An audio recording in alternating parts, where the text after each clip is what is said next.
கர்த்தர் நல்லவர், அவர் கிருபை என்றும் உள்ளது. இரட்சகராகிய இயேசு கிறிஸ்துவின் நாமத்தினால் உங்கள் ஒவ்வொருவருக்கும் அன்பின் வாழ்த்துக்கள். தேவனுடைய கிருபையின் சமாதானமும் உங்களுக்கு பெருகுவதாக. இன்று செப்டம்பர் மாதம் 6ஆம் தேதி சனிக்கிழமை.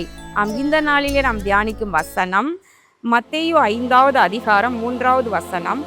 ஆவியில் எளிமை உள்ளவர்கள் பாக்கியவான்கள், பரலோக ராஜ்யம் அவர்களுடையது. பிரியமானவர்களே, இயேசு மகாராஜா அந்த பூமியிலே வாழ்ந்த பொழுது அவர் திரளான ஜனங்களை கண்டு மலையின் மேல் ஏறினார். அவர் தமது வாயை திறந்து அவர்களுக்கு உபதேசித்து சொன்னது என்று சொல்லி அருமையான அவருடைய வார்த்தைகள்.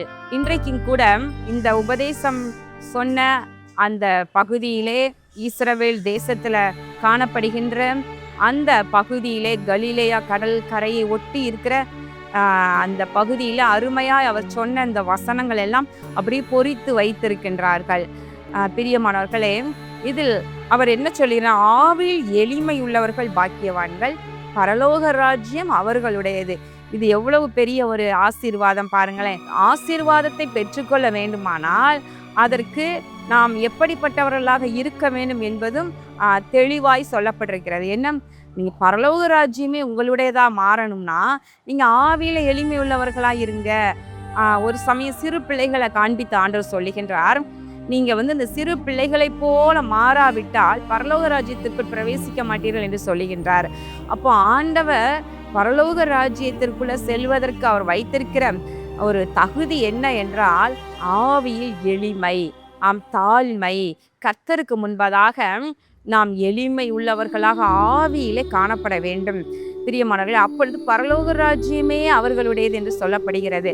பரலோக ராஜ்யம் என்றால் என்ன? பரலோகத்தில் இருக்கிற நன்மைகள், பரலோகத்தில் இருக்கிற ஆசீர்வாதங்கள். என் பரலோகத்திலே கர்த்தர் வீற்றிருக்கின்றார், அவரே நம்முடையவராக மாறிவிடுகின்றார். பிரியமானவர்களே, அதே போல நீதியின் நிமித்தம் துன்பப்படுகிறவர்கள் பாக்கியவான்கள், பரலோக ராஜ்யம் அவர்களுடையது என்று சொல்லி இருக்கின்றார். பிரியமானவர்களே, தேவ பிள்ளைகள் ரட்சிக்கப்பட்டு அபிஷேகம் பண்ணப்பட்டு நம்ம எவ்வளவு ஆவிக்குரிய வாழ்க்கையில வளர்ந்திருந்தாலும் ஒன்று நம்மிடத்துல காணப்பட வேண்டும், ஆவியில் எளிமை உள்ளவர்களாக இருக்க வேண்டும். ஆவியில் வளர்ந்து நம்ம ஆவிக்குரிய ரகசியங்களை எல்லாம் அறிந்து கொண்டிருந்தாலும், இன்னும் நம்முடைய கிரியைகளிலே கர்த்தருடைய வல்லமை வெளிப்பட்டாலும் நம்மிடத்துல ஒன்று காணப்பட வேண்டும், நாம் எப்போதும் எளிமை உள்ளவர்களாக, அதாவது தாழ்மை உள்ளவர்களாக கர்த்தருக்கு முன்பதாக நாம் அப்படி இருக்க வேண்டும். அதனோடு கூட இங்கு இந்த பூமியிலும் அப்படியே தான் இருக்க வேண்டும். ஆண்டவர் என்ன சொல்றார்? ஆவியில் எளிமை உள்ளவர்கள் என்று சொல்லுகின்றார்.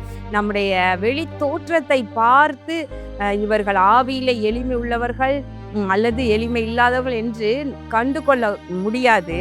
ஆனால் இருதயத்தில், அதாவது நம்முடைய ஆவியில நம்ம எளிமை உள்ளவர்களாக இருக்க வேண்டும்.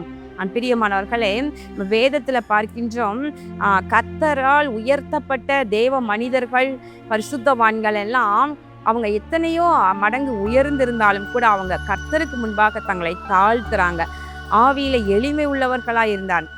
தாவீது சொல்லுகின்றார், இந்த ஏழை கூப்பிட்டான், கர்த்தர் அவனுடைய எல்லா இடுக்கண்களுக்கும் நீங்களாக்கி விடுவித்தார் என்று சொல்லுகின்றார்.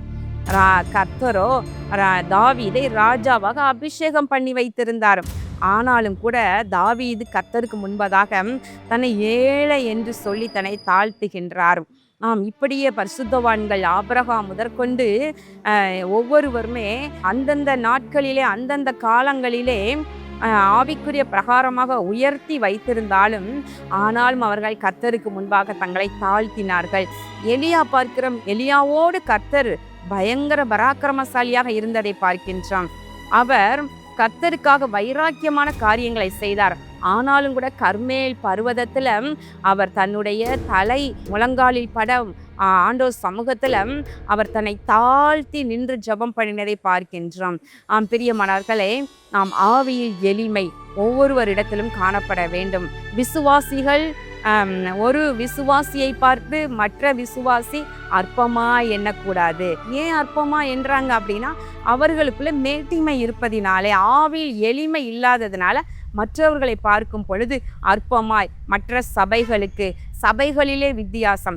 ஒரு சபைக்கு சென்றால் அவர்கள் பரிசுத்தவான்கள் என்றும் பரிசுத்தவாட்டிகள் நம்ம தான் எல்லாத்திலையும் சிறந்தவர்கள் என்றும், மற்ற சபைக்கு செல்பவர்கள் நம்மை விட கீழானவர்கள் என்றும் எண்ணத்தக்கதான ஒரு மேட்டிமை அநேகர்களுக்குள்ள காணப்படுகின்றது. அப்படி அல்ல, வெளிப்புறமான அர்ப்பணிப்பு அல்ல, உள்புறமான அர்ப்பணிப்பையும் எளிமையையும் கர்த்தர் விரும்புகின்றார் என்பதை நாம் மறக்கக்கூடாது. அப்படி நம்ம எளிமை உள்ளவர்களாக இருக்கும் பொழுது பரலோக ராஜ்யம் நம்முடையது.